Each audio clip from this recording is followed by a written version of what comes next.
Good morning, good morning. Hey y'all, this is my official first YouTube video.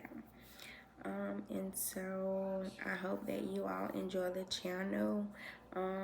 If you have not read the description, this is going to be a space where I'm going to be giving you life stories, testimonies, encouragement, wisdom nuggets, what has worked for me, what the Lord has done for me, the things I've gone through, and just parenting as a parent of four, and being on this journey alone, because I know there's many single parents out there, and as a mother, it can be very challenging to um, carry that by yourself. And so, yes.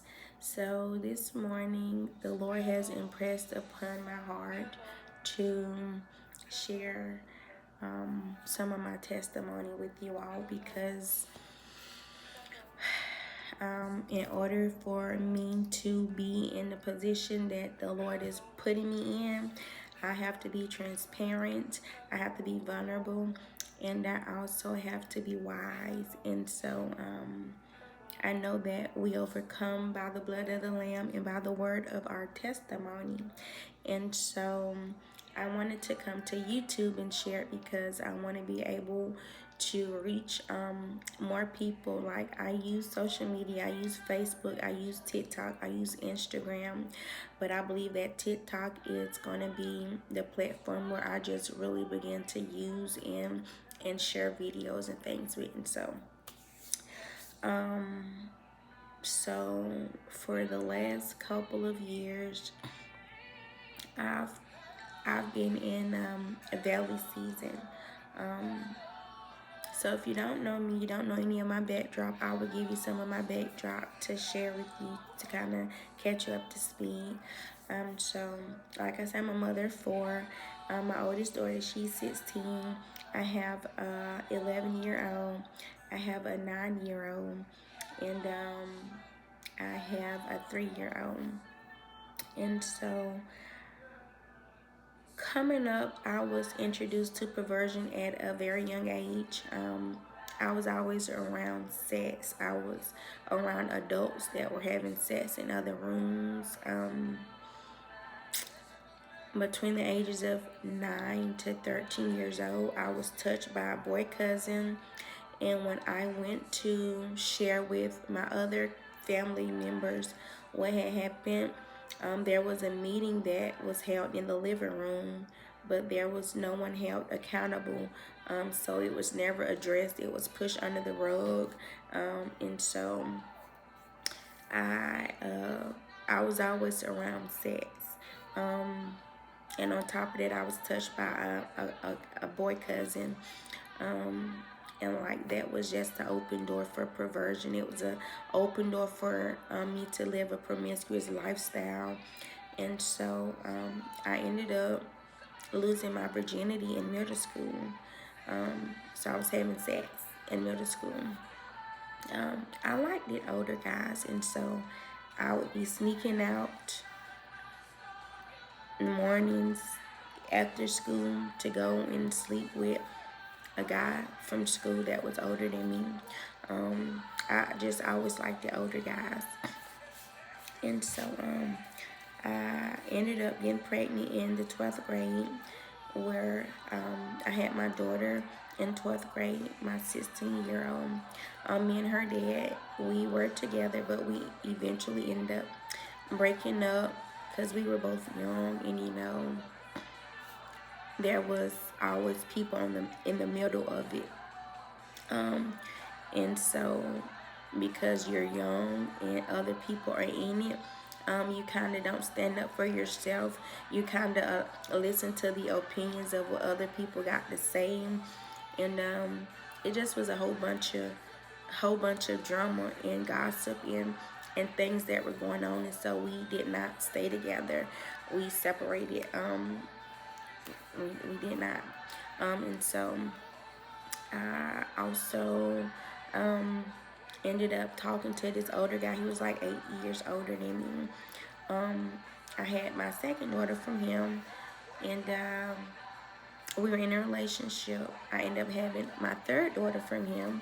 Um, and so we eventually got married because I did not want to continue to fornicate, because I had knew better, and I was just not in the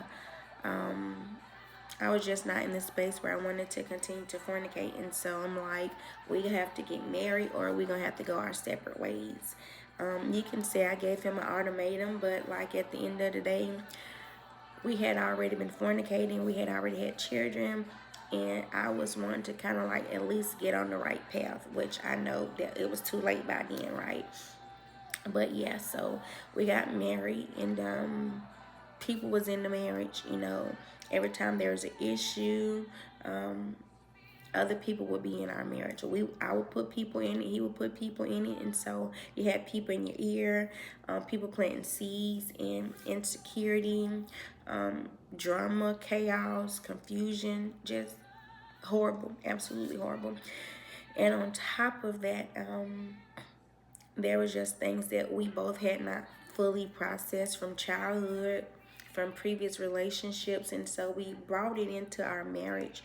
And anytime there's any unprocessed trauma, um, insecurities, maturity, it's a ruin.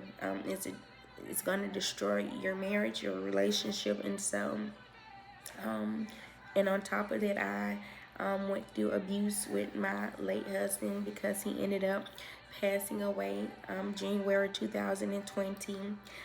But during the time of our separation, we were separated because of an incident that took place where there was abuse, and my children were going to be removed from the home. And so I moved to Atlanta with my aunt, and so he stayed back, and that's how the separation actually took place.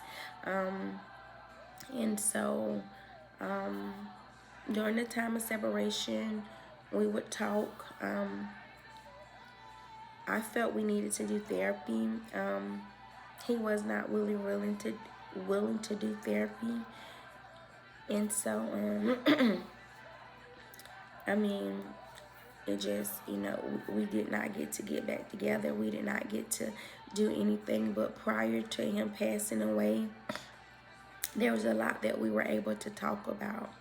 And I know sometimes God will allow us to do things and to have certain conversations when something is going to happen. And so I believe that that's why we were able to have conversation about things that took place and things that transpired in our marriage, because like I say, there was a lot of stuff that took place, and we loved each other, but there was just a lot of healing that was needed. There was a lot of growth and maturity that was needed. We were in church, believe it or not. He was a minister, and I did things in the church. I was, you know, active, and we went to church faithfully. But behind closed doors, man, Satan was having a time with us. And I'm going to just share this, like, when you're dating and getting to know a person, the small things that you see that are irritators when you're dating are the things that are going to be magnified in marriage. And so if you know that while you are dating now, and hopefully you guys are not shacking up, staying together, but if you know that he does things or you do things that kind of irritate one another, those are things that you want to kind of work on, and kind of like see how can we compromise, how can we fix, how can we make sure that we are on one accord, because the enemy will use those small irritators to blow it up, and then y'all will be arguing, fussing, fighting, wanting to break up, wanting to separate because he left the toilet seat up, because the toothpaste top was left off the toothpaste, because he left his shoes in the living room, because dishes didn't get clean, because I didn't cook you nothing because I got an attitude. It just is a lot. And so But I thank God because I have a better understanding now. I understand things that I did not understand then. And another thing that I would say, it's very important that you all pray together, because that was one of the things I did not do in my marriage. And it's not because I did not want to. It's because anytime we will begin to argue, I would be like, we need to talk, because I know, let's just come together, let's just pray, let's just wage war on the enemy. And it was something that he never thought we should do. And so the enemy was having a time with us behind closed doors. But like I say, we were in church. This stuff goes on for real in real life. And so if you don't have a partner that's willing to wage war, go to war with you, fast with you, pray with you when you being attacked, your relationship, your marriage, it's not gonna last. Just gonna be honest, because you have to be able to come together, because a lot of times the enemy will use little small disagreements and little small things to cause big issues in your marriage. And if your spouse is not willing to see who the real enemy is in the marriage, then there's no way that you're going to be able to overcome that, because you're fighting by yourself. And the Bible says that two are better than one, because they have a greater reward. And so if you are married, make sure that you and your spouse are on one accord, and know that whenever something rises up, that is where you begin to tag team the enemy, because the enemy is after marriages, and this ain't nothing new. Anyways, back to the testimony. And so he passed away January 14th, 2020. Um, and so I was in Atlanta at the time. I I came off social media. I was off social media for maybe a good year or so. When I got back on social media, I had messages, inboxes from people that were reaching out to me, because people were checking on me and my children, and things like that. And so I ended up talking to one of the people from social media that messaged me. I ended up getting involved with them. I ended up getting back out in the world, fornicating, masturbation, pornography, going out to the hookah lounges, smoking weed, doing things that I had not been doing prior to being married to my spouse, my late spouse, excuse me. And so I should have known right then and there that it was not God, because anytime it's God, is not going to cause you to, it's going to bring you closer to God if it's God. And if it's not God, you'll know, because you will begin to pull away. You will begin to do things that is not of God. And so that's what had happened. I was also in a vulnerable place. I had not completely healed from losing my spouse. And so I was yearning for that same love, that same affection, and that closeness with someone. And so because I was vulnerable, I let my guard completely down. And I went full force with this person. We were not in a relationship, but it was a situationship. More than anything, we were sleeping together, having lots of sex. And so I ended up getting pregnant with my son, who is now 3. He will be turning 4 this year, July. And so during my pregnancy, it was a dark season. It was a dark season because I felt like I went through it alone. I had 3 children prior to my son, and so all of my other 3 children, I was with their dads, and we were together, and they were there. They were supportive. And so with my son, that did not happen. The dad, he would come around. He would come around, but he was not presently there. And part of that was because he was already dealing with someone who he had been dealing with, that they were together. And so I know that was foolish for me. But like, once you get involved with a person and you care for a person, um, you don't really ask questions. Like, you might know bits and pieces, but you don't know the full conclusion, the full story. And so I did not know the full story of him in a relationship. He was telling me one thing, because that's what men do. He was telling me he was unhappy, how he was just there because the children, and and just, you know, that kind of talk. And so I believed him because I was a fool. I believed him because I was I really did care for him. And so um during my pregnancy, like I say, he was in and out. And also his girlfriend, she was also found out about me during my pregnancy, because I would post stuff on social media, on my Snapchat, where someone shared it with her. And so she was, you know, how you go back and forth with people and stuff like that. And so anyways, so yeah, I actually skipped a whole lot. There's lots in between that I actually skipped.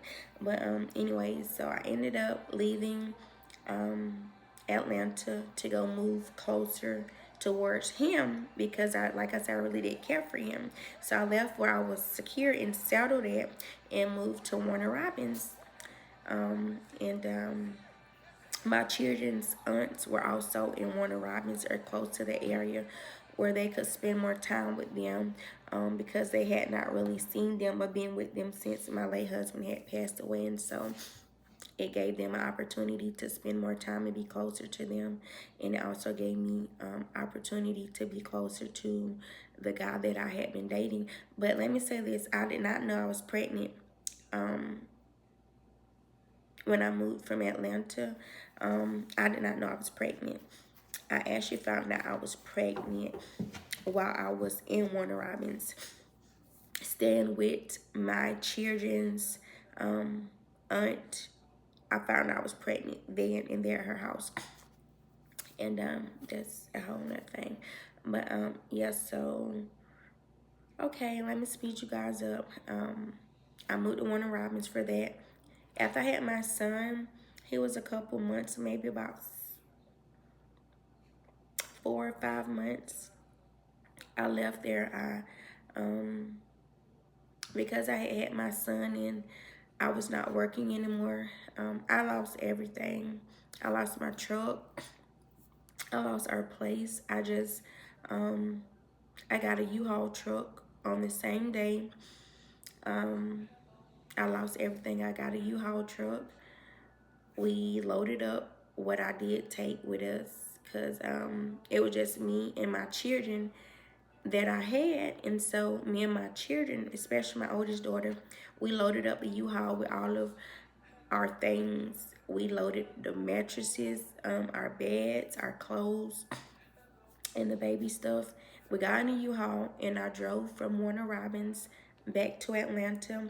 I put our things in storage, and from that very moment, we began to stay in hotels, because I had nowhere secure for us to go. I had not had a game plan for us, so we were staying in hotels.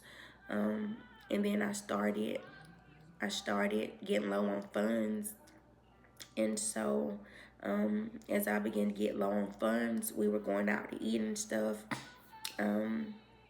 A ministry found us, saw us, and reached out to me, and they wanted to help put me and my children in a secure, stable environment. And so I allowed them to help us, because I was running low on funds, and I was just tired. I was tired.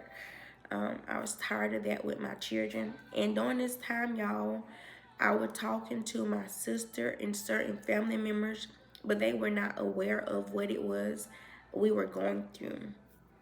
And so the ministry called around, searched around to get me and my children into shelter, until we were able to get into permanent or secure housing. And so that is how me and my children ended up in Alabama. We ended up in Alabama because the shelter program that they found that had an open slot for me and my family size was here in Birmingham, Alabama. So for many of you that was like, how did I end up in Alabama?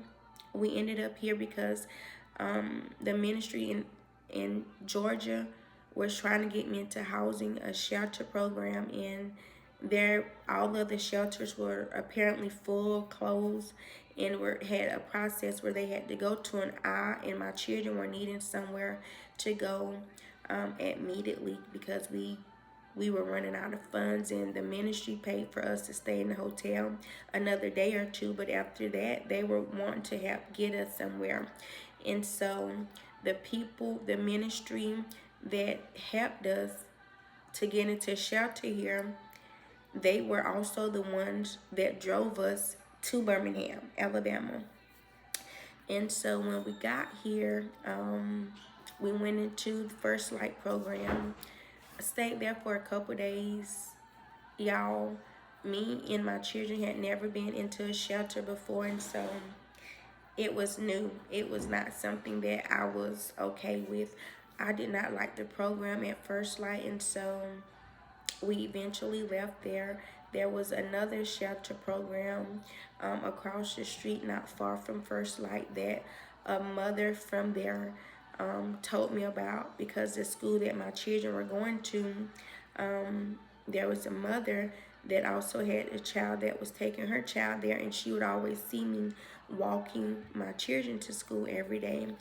And she was telling me about a different program at another shelter for women and children.